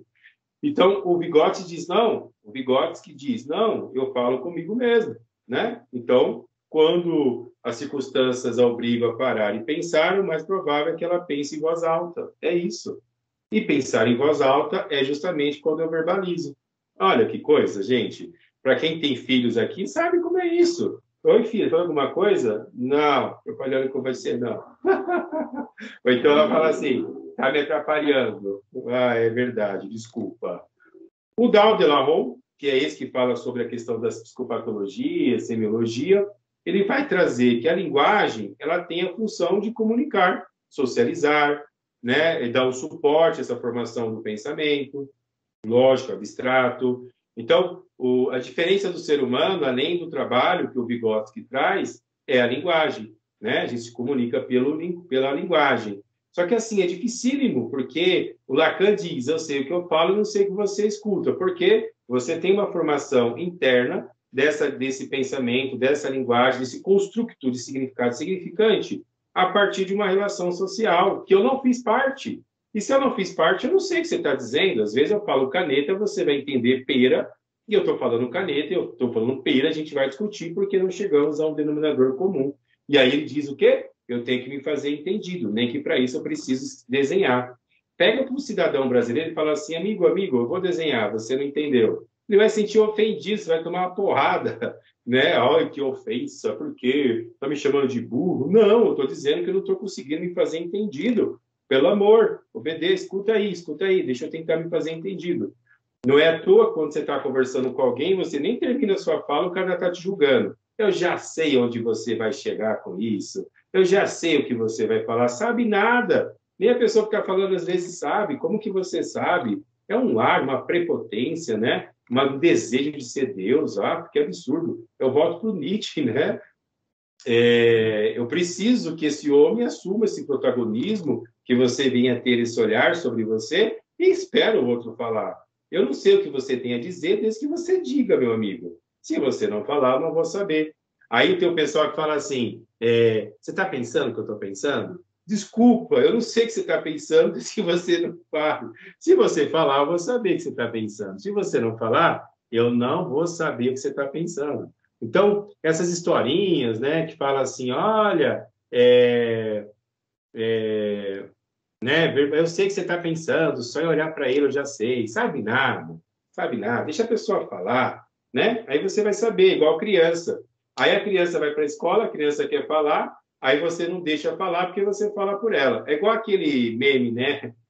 Vai psicoterapia de casal, aí a psicóloga pergunta assim, bem, a sua esposa é controladora? Pergunta para o marido. Ela responde, não, eu não sou controladora. Né, amor? Não sou. Caramba, deixa eu falar, deixa eu entender, né? Deixa eu compreender. Então, o Vygotsky vai criticar Piaget porque Piaget afirmou que a criança não era um mini adulto. Sim, era uma lógica, porque já o Rousseau já havia feito essa fala. A mente da criança, portanto, né, não é de uma escala menor de um mini adulto. Então, assim, ele vai trazer todas essas questões da fala, do pensamento, o balbucio e o choro da criança são suas primeiras palavras, né? E você vai ver que Vallon vai dizer uma outra questão. Mas, assim, são as suas primeiras palavras. Assim, eu tô chorando. Quando ele começa a balbuciar, ele está dizendo alguma coisa. Você não consegue entender, mas ele está. Mas, cara, tem mãe que consegue. E, é mamar. Caramba, como você sabe? Pelo tom da voz. O tom do balbucio, o tom do choro. E aí vai lá, pum, dá o peito, dá o mamar, a criança para. Ou então, isso é cólica, né? Vai lá, passa, esquenta a barriguinha, para também. Cara, é incrível isso, é muito legal, porque você tem uma ligação ali, né, com a criança e você vai trazendo. Então, são as primeiras falas dessa criança, né? E aí você vai trazendo todas essas construções, essas relações. Então, como se constrói o pensamento para Vygotsky dessa criança? O pensamento e a fala passam por duas dimensões, eles vão se cruzar, né, segundo ele, que vão, né, tem essa questão dessa coincidência, que vai produzir o que chamamos de pensamento verbal. O que é o pensamento verbal?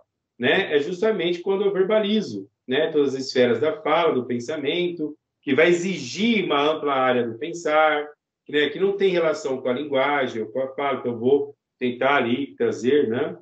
Só que ele diz que essa atividade ela vai, lógico, ter aí uma questão a ser pensada, tem aí as suas vertentes. Ele diz, não se pode existir nenhum processo de pensamento quando o indivíduo recita silenciosamente um poema aprendido de cor, ou repete mentalmente uma frase que lhe foi ensinada. Em outras palavras, a criança não está pensando, ela está reproduzindo, né? Quando ela reproduz, não é um pensamento, é uma reprodução. Olha isso.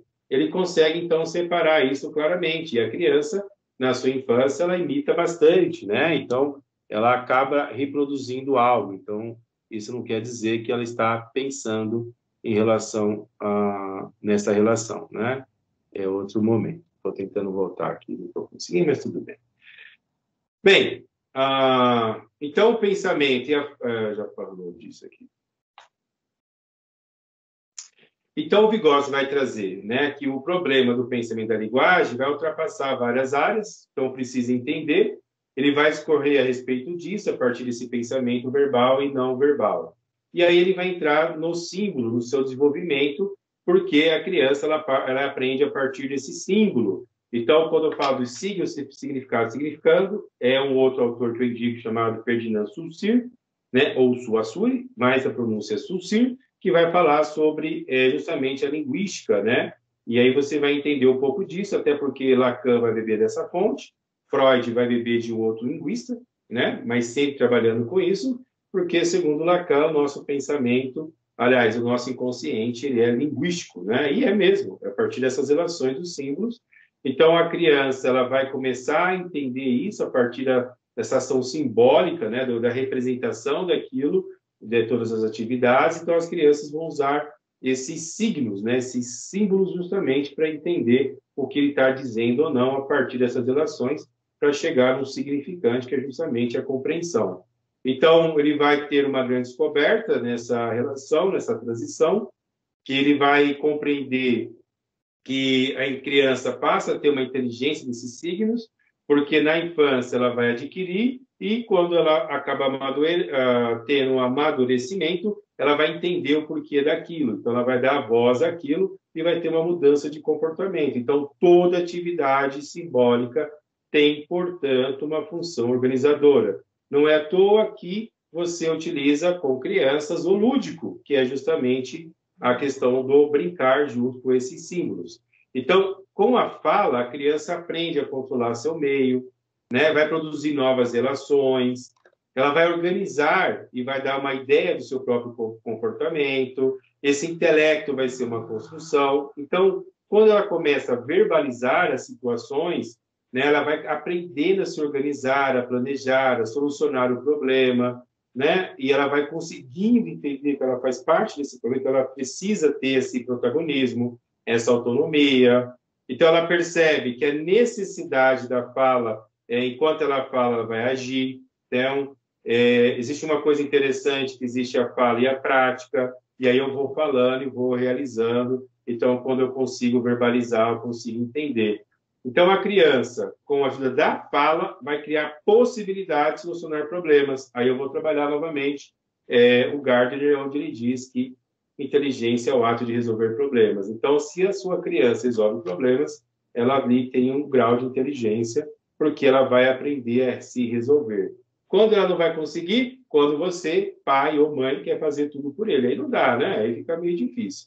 Então, ela vai ter essas operações, ela vai ter essa questão da prática e vai ter esse comportamento menos impulsivo. Por que dou a ela existência? O que é existência? Eu sei do que ela está pedindo, eu sei o que ela quer. Então, é mais fácil de ter uma comunicação. Olha que coisa. Isso é lindo. Eu ia falar um palavrão, não pode ser gravado.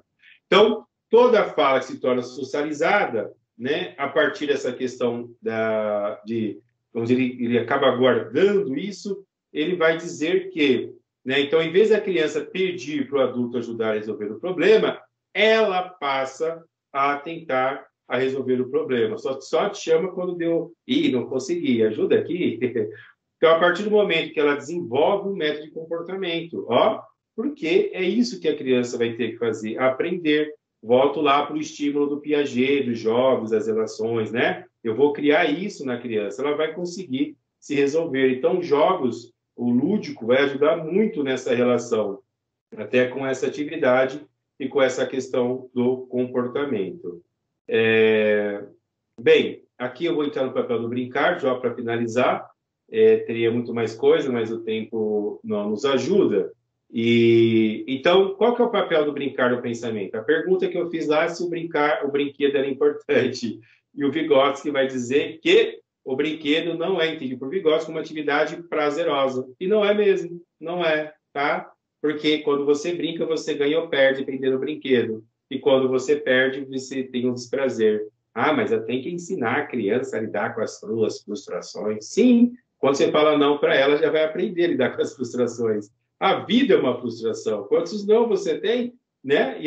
E o segredo da vida é aprender a lidar com elas, né? Com as suas frustrações, né? E falar, e a geração do mimimi. Não, é a geração das pessoas que estão falando, estão sentindo. Na nossa geração, tenho 42 anos hoje, você não podia falar nada porque homem não chora, você só reclama, você é um ingrato, né? E assim, peraí, poxa, eu não posso verbalizar? É claro que eu não posso fazer disso uma cultura, porque, cara, o brasileiro adora reclamar. Meu Deus do céu. E quando você perguntou, oi, tudo bem? A pessoa, não está tudo bem. Se falar, ai, Jesus ferrou, que ela vai começar a falar. E é normal, né? Então, ele vai dizer que eu preciso trazer uma atividade prazerosa. E quando isso acontece? Quando a criança tem o prazer nesse brinquedo com a imaginação, né? Ele imagina. Então, uma madeira, o cabo de vassoura vira um cavalo, uma lata de lixo vira uma espaçonave, vira um robô quando você pega uma caixa e ele quer fazer um robô. É aquilo, porque dá prazer, né? Dá prazer. Então, os jogos aí na idade pré-escolar vai causar prazer para essa criança, quando ela alcança bons resultados. Os jogos esportivos, né? O qualquer outro tipo tem um vencedor ou perdedor, vai fazer com que ela tenha um desprazer. Aí você pega uma criança, olha só, né? Uma criança que se cobra muito, porque o pai fala que ela tem que ser vencedora. Não é à toa que você tem um país como os Estados Unidos, um bando de neuróticos que acha que comanda o mundo, porque desde criança você aprende a ficar em primeiro lugar. Mas eu vou ensinar para o meu filho que ele tem que só competir? Não, eu vou ensinar para o meu filho que ele tem que fazer aquilo que ele deseja. E se ele está naquele meio, porque ele desejou estar naquele meio, né? Então, ele vai trazer essa relação, essa criação a partir da relação do desejo dele. Isso não tem nada a ver com você, né? Propriamente dito, não tem nada a ver com você, tá? Então, é isso. Ó, tenho que brincar, porque eu não posso tirar dessa criança o desprazer. Aí você pega uma criança de 4 anos, 5 anos, o pai ficou obrigando ela a estudar. Fechou. Para de ser frustrado, querido.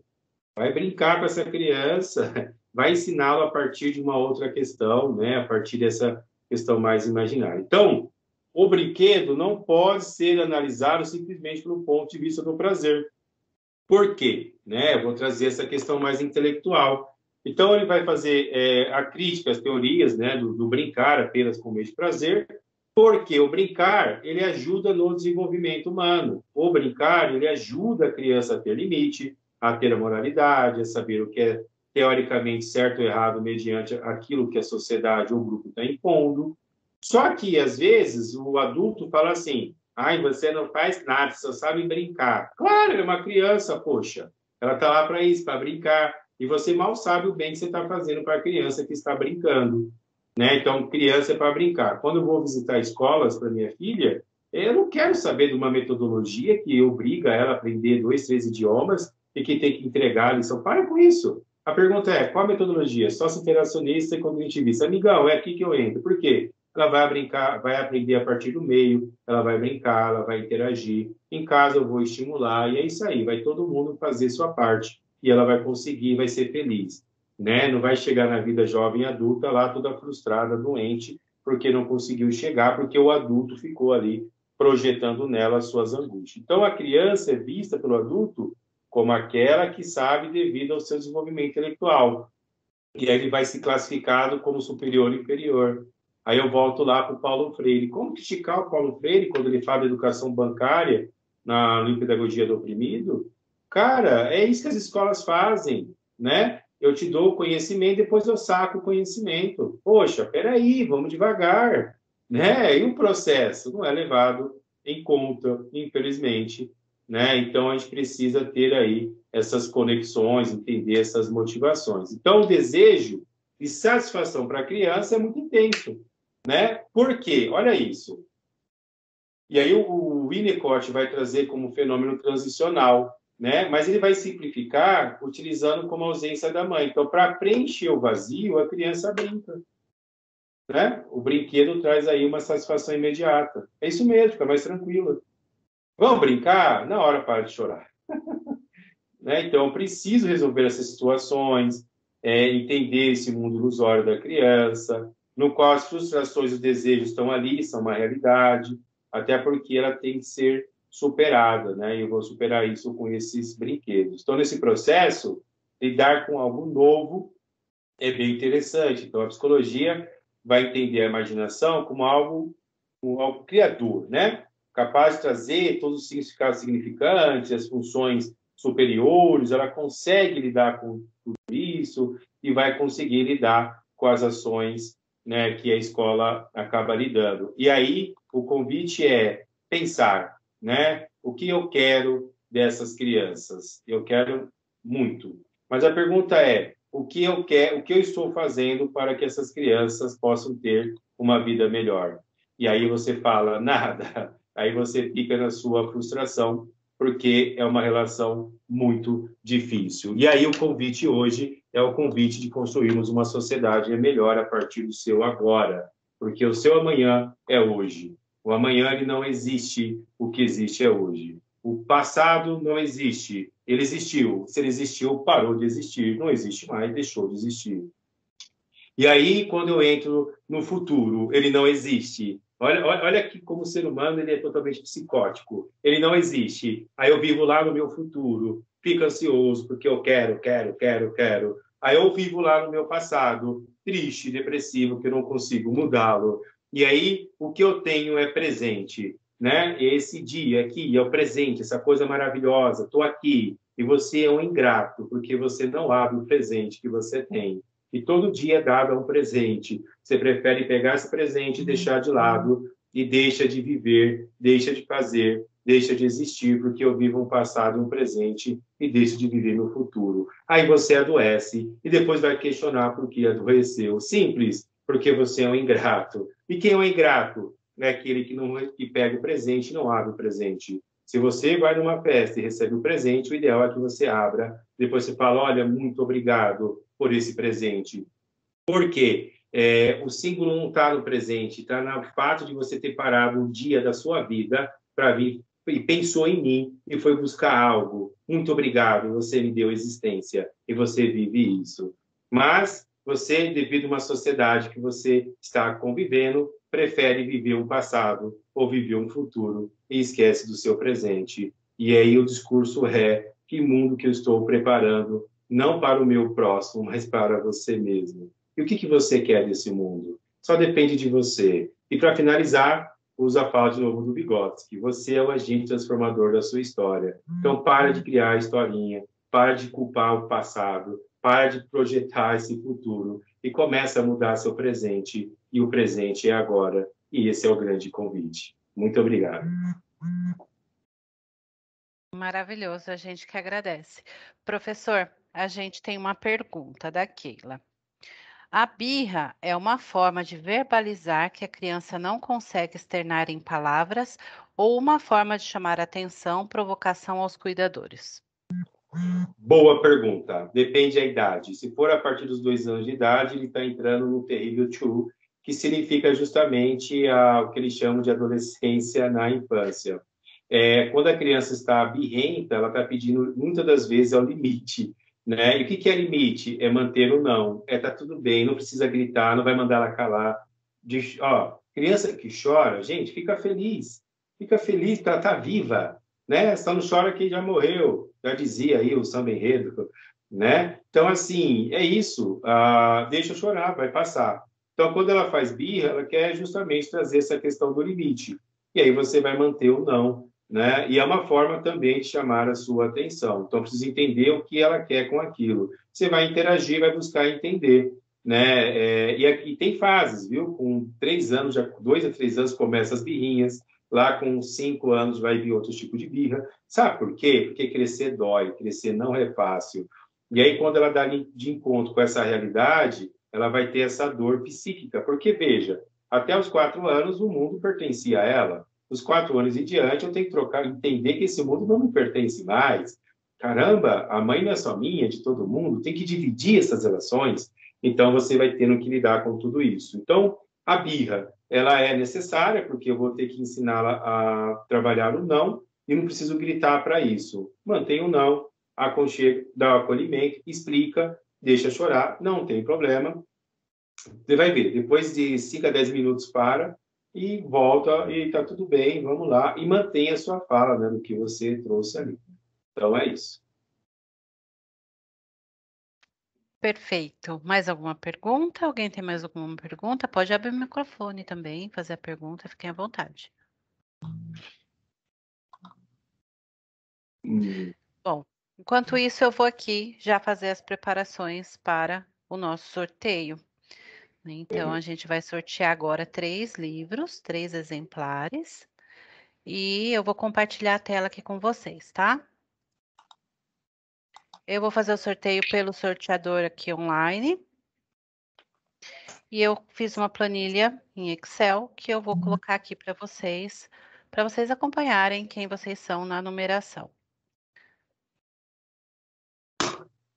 Deixa eu ver se foi, não foi, peraí.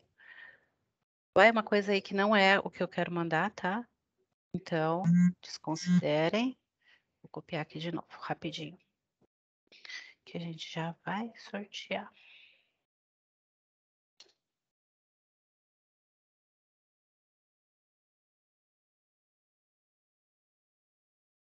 Isso, prontinho. Ah, fala que é para eu reduzir a imagem. Mas deixa eu tentar aqui, peraí, rapidinho.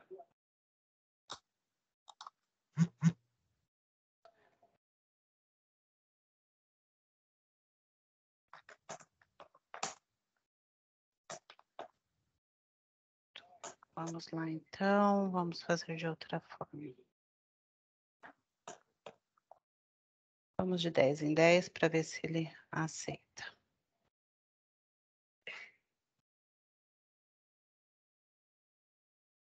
Vocês viram aí no chat? Tá dando para ver o nome de vocês? Para mim apareceu tudo bem escuro, mas dá para ver.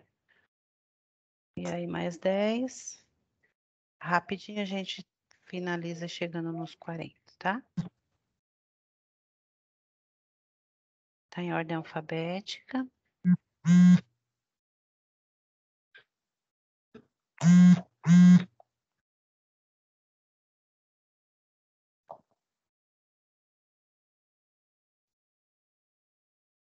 Primeira vez meu, sorteio online, tá, gente? Então tenham paciência comigo.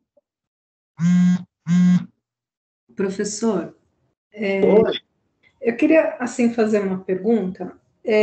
Quando eu tive aula, eu lembro que eu fiquei um pouco em dúvida entre a diferença entre instrumento e signo, quando de Vygotsky. Eu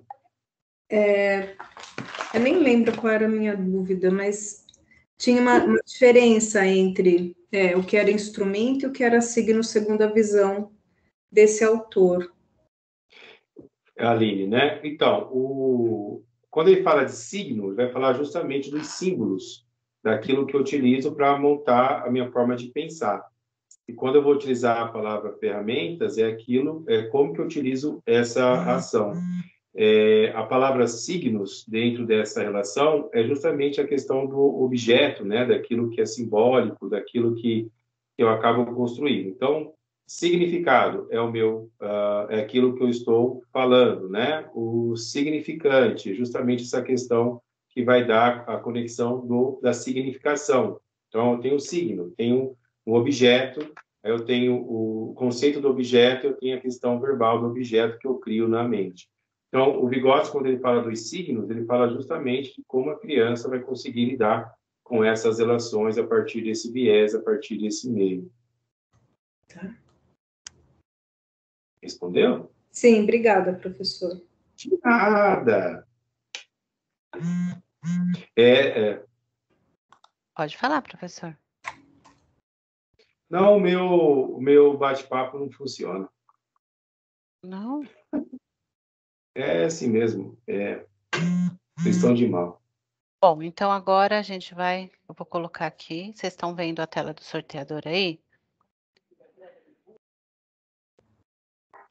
Sim, tá na tela. Tá, então somos 43. Deixa eu entrar aqui nele de novo. Do 1 ao 43. Vamos lá. Boa sorte para todos. Primeiro número foi o número 10. Eu vou pedir para vocês me chamarem no chat para a gente combinar a forma de entrega do livro, tá? Vamos sortear mais uma vez. Deixa eu ver quem foi o número 10. Tô curiosa. Eu não tenho acesso à tabela para ver qual é a Número numeração. 10, Cláudia Almarraz. Cláudia, você tá aí?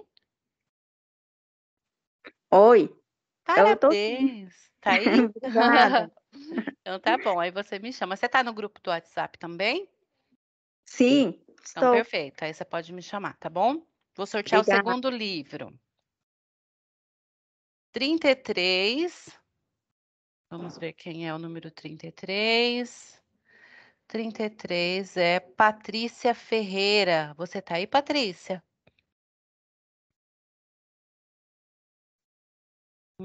Se a Patrícia não tiver, a gente vai sortear novamente. Patrícia. Deixa eu ver aqui.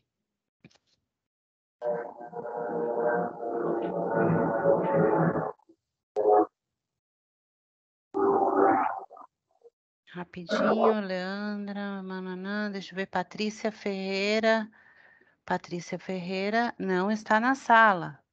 Que pena, Patrícia. Vamos sortear seu livro. Então, vou fazer de novo, tá? Ai, Jesus, cliquei no negócio aqui. 43, próximo, sorteio. Gente, eu vou voltar, porque eu acho que foi 41. Sortear. Número 15. Vamos ver quem é o 15. Tomara que esteja na sala. Número 15 é Gabriel. É o cantor? Gabriel Alcântara de Oliveira? Aê, ganhei. Ai, que legal, tá vendo? Parabéns, ganhou. Gabriel, nosso As Adoro águas. ganhar livros. Uhul! Tá vendo? Parabéns, Gabriel. Agora mais um. Quando for presencial, canta ao vivo, vai ser legal. 43. Vamos, ó, 43. Aqui. Número 6. Número 6 é Ana Paula de Castro Fernandes. Tá aí, Ana? Oi, eu tô aqui sim. Parabéns! Obrigada. 3 livros sorteados. E é isso, gente. Muito obrigada por vocês. Vocês me chamam, tá? Vocês 3 estão lá no grupo do WhatsApp? Eu acredito que sim. Mas pode me chamar aqui no chat que eu vou ficar depois que Sim, encerrar. eu tô lá. Perfeito, no que a grupinho gente do WhatsApp. combina a entrega, tá? Quem tiver interesse em comprar o livro do professor Valme, pode me chamar também. Ele tem 25 exemplares, os últimos. Tá fazendo aí o próximo, o livro dele, um novo livro ele está escrevendo também. E aí ele vai fazer um preço especial para quem estava aqui no workshop, tá bom? Eu mandei também lá o link da venda do livro pela internet. Quem preferir pode comprar por lá. Mas aí quem quiser pode me chamar e a gente vai passar para vocês um preço Black Friday, tá bom? E aí fiquem à vontade. Alguém tem mais alguma pergunta que a gente já vai encerrar o nosso workshop? Provavelmente o próximo vai ficar realmente para o dia que o professor propôs para nós, 8 horas da manhã, que é o dia 25, que vai ser o dia que a gente também vai ter a nossa mesa redonda. Fica o convite: LGBTQIA+, adoção homoparental, família e direitos, às 20 horas, tá? E aí, quem quiser pode me chamar, eu envio o link. O YouTube vai subir, tá no forno em edição. Os 3 vídeos vão para o YouTube. Segue a Liga lá no Instagram, no Facebook, no YouTube, para acompanhar sempre os nossos eventos que a gente faz com bastante carinho para vocês, tá bom? Muito obrigada, um ótimo final de semana. E quem não fez ainda as provas, boas provas, bom final de semestre. E bora lá, gente.